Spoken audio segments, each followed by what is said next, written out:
Sir మరి కొంతమందికి చాలా అపోహలుంటాయి. అంటే పాస్ట్ లైఫ్‌లోకి మమ్మల్ని తీసుకెళ్ళిన తర్వాత మళ్ళీ మేము బయటకొస్తామో లేదో ఇలా ఉంటాయి కదా! మరి ఆ కరెక్ట్‌గా ప్రాసెస్‌ని అప్పుడు మీరెలా పట్టుకుంటారు దాన్ని? యాహ్! ఆహ్, ఇది చాలా మంది తెలుసుకోవాలండి. ఎందుకంటే ఇది ఒక సిస్టమాటిక్‌గా జరిగే ప్రాసెస్. ఓకే. దీన్ని మేము ట్రైనింగ్స్ కూడా ఇస్తాం. అంటే హ్మ్. కొత్త వాళ్ళు కూడా వచ్చి నేర్చుకొని చేసుకోవచ్చనమాట. ఓకే. మీరు ట్రైనింగ్ గూడా ఇస్తారు. మీరు ఆ! చేయడంతో పాటు ట్రైనింగ్ గూడా ఇస్తారు. ఆ! ఓకే. ట్రైనింగ్ కూడా ఇస్తామండి. హ్మ్. అంటే ఏంటంటే ఇది ఒక సిస్టమాటిక్‌గా జరిగే ప్రాసెస్. ఇది ఒక పర్సన్‌కి పాస్ట్ లైఫ్ తీసుకెళ్ళిన తర్వాత ఎవరైతే ట్రైన్డ్ ప్రాక్టీషనర్స్ ఉంటారో వాళ్ళకి మొత్తం అంతా పాస్ట్ లైఫ్‌లో ఎలా మూవ్ చేయాలి, అలాగే ఏదైనా సరే ఒక డెత్ సీన్ వస్తే దాన్ని ఎలా మూవ్ చేయాలి, లేకపోతే మొత్తం ఎవ్రీథింగ్ అంతా ట్రైన్డ్ సర్టిఫైడ్ ఉంటారు కాబట్టి వాళ్ళు ఎలాంటి దాన్నైనా హ్యాండిల్ చేయగలరు. ఇంకో రకంగా చెప్పాలంటే మీరు ఇందాక అడిగినట్లుగా మేమే డైరెక్ట్ చేసి కొన్ని ప్రాబ్లమ్స్‌కి ఫర్ ఎగ్జాంపుల్ ఒక క్యాన్సర్ పేషెంట్ వచ్చారు. హ్మ్. లేదంటే ఏదైనా ఒక పెద్ద తీవ్రమైన ఒక డిసీజ్‌తో వచ్చారు.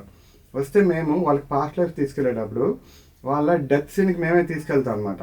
డెత్ సీన్‌లో అదే సేమ్ ప్రాబ్లమ్‌తో వాళ్ళు ఏమైనా చనిపోయారా అనేది తెలుసుకోవడం కోసం. లేకపోతే అక్కడ చాలా కాంప్లికేటెడ్ లైఫ్ వచ్చిందనుకోండి. ఆ లైఫ్ నుంచి మనం ఏం తెలుసుకోవాలనే ఇన్ఫర్మేషన్ కోసం అనేది డెత్ సీన్‌కి తీసుకెళ్తాం.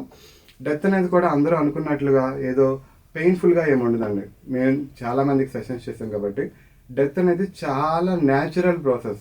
ఎప్పుడైతే ఒక సోల్ నాకు ఇక్కడ లైఫ్ కంప్లీట్ అయింది. నేను ఇక్కడితో ఈ లైఫ్‌ని కంప్లీట్ చేసేద్దాం అనుకుంటే సోల్ ఇప్పుడు ఈ చైర్‌లో నుంచి లేచి ఆ చైర్‌లో కూర్చున్నంత సింపుల్‌గా డెత్ అనేది జరిగిపోతుందనమాట. ఓకే. న్యాచురల్ డెత్ అనేది అలాగే ఉంటుంది. చాలా సింపుల్‌గా సోల్ తీసుకునే డెసిషన్ బట్టి. ఓకే. అయితే మేము సోలు బయటికి వచ్చిన తర్వాత సోల్‌తో మాట్లాడతామండి. ఏమని మాట్లాడతామంటే, ఇప్పుడు ఈ లైఫ్ అంతా మీరు తీసుకున్నారు కదా! ఈ లైఫ్‌లో మీరు చాలా ఎక్స్‌పీరియన్స్ అంతటిని చూసారు కదా! ఈ లైఫ్‌లో మీరు ఏం నేర్చుకున్నారు? ఈ లైఫ్ తీసుకోవడం వల్ల మీకు ఏం కాంప్లికేషన్స్ వచ్చాయంటే, సోల్ ఏం చేస్తుందంటే అప్పుడు, ఆ లైఫ్ నుంచి బయటకొచ్చిన తర్వాత, తను ఒక పైనుంచి మొత్తం చూసి, తను చేసిన మిస్టేక్స్ ఏంటి? ఏమేమి చేయకూడదు? తను మొత్తం అంతా అందరి పాయింట్ ఆఫ్ వ్యూలో చూస్తదనమాట.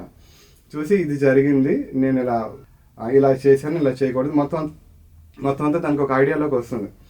వచ్చిన తర్వాత అక్కడ నుంచి తను నెక్స్ట్ లైఫ్ని డిజైన్ చేసుకోవడం కోసం ఎక్కడ పుట్టాలి ఏంటి, అలాగే తను ఇప్పుడు నేర్చుకున్న లెర్నింగ్తో నెక్స్ట్ లెవెల్లో ఉన్న లెర్నింగ్ చేసుకోవడానికి ఎలాంటి పేరెంట్స్ని సెలెక్ట్ చేసుకోవాలి, లేకపోతే మళ్ళీ అదే ఫ్యామిలీలోని పుట్టాలా అవన్నీ డెసిషన్స్ తీసుకుంటారు. అలాగే కొన్నిసార్లు ఏంటంటే ఆ సోల్ అనేది మాస్టర్స్ దగ్గర కూడా వెళ్తుంది అనమాట. మాస్టర్స్, గురువులు హుహు.